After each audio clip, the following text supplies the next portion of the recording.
एका महिलेने न्यायाच्या आशेने पोलीस ठाण्याची पायरी चढली, पण तिला तिथे न्याय नाही मिळाला, तर तिच्या शरीराचे लचके तोडले गेले.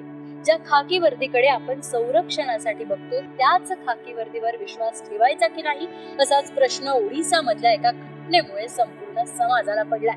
नमस्कार, मी संजना खंडारे आणि आजच्या व्हिडिओमध्ये मी बोलणार आहे ओडिसाच्या नयागड जिल्ह्यातून समोर आलेल्या एका धक्कादायक घटनेबद्दल, ज्या घटनेनं संपूर्ण देशाचं लक्ष वेधून घेतलं.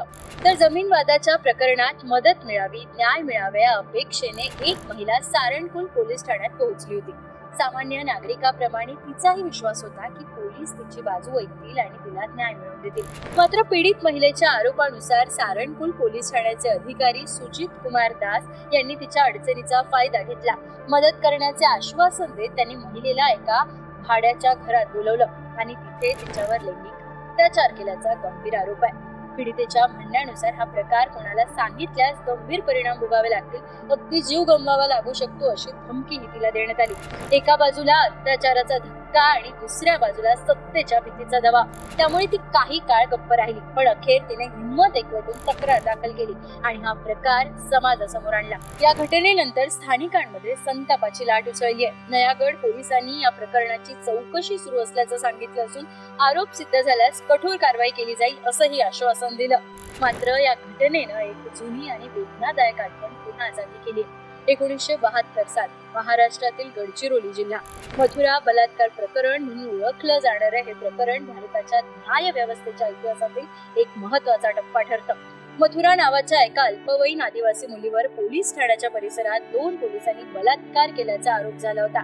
धक्कादायक बाब म्हणजे सुरुवातीला न्यायालयाने आरोपी पोलिसांची निर्दोष मुक्तता केली.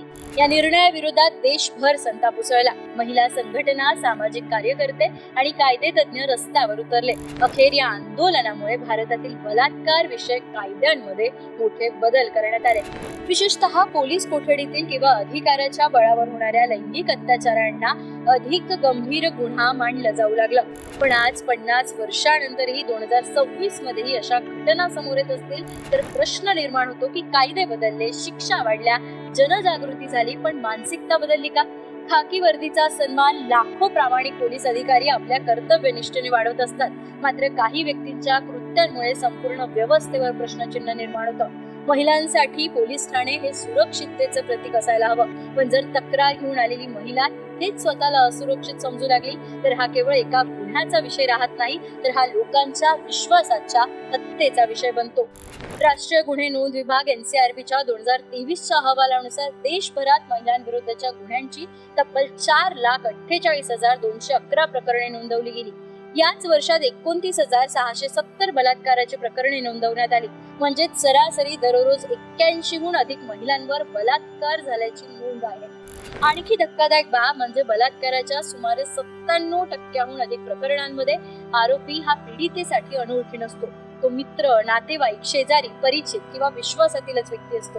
ही आकडेवारी केवळ कागदावरील संख्या नाही, त्या प्रत्येक आकड्यामागे एका महिलेचं उद्ध्वस्त झालेलं आयुष्य, एका कुटुंबाचा तुटलेला विश्वास आणि न्यायासाठी चाललेला दीर्घ संघर्ष दडलेला आहे. आणि जेव्हा अशा गुन्ह्यांमध्ये सामान्य व्यक्ती नव्हे तर कायद्याचे रक्षण करण्याची शपथ घेतलेल्यांवरच आरोप होतात, तेव्हा प्रश्न केवळ एका गुन्ह्याचा राहत नाही, तर तो संपूर्ण व्यवस्थेवरील विश्वासाचा बनतो.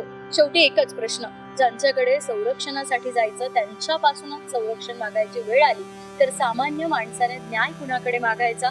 तुमचं मत काय? अशा प्रकरणांमध्ये आरोपी दोषी आढळल्यास कोणती शिक्षा व्हावी हे आम्हाला कमेंट मध्ये नक्की सांगा.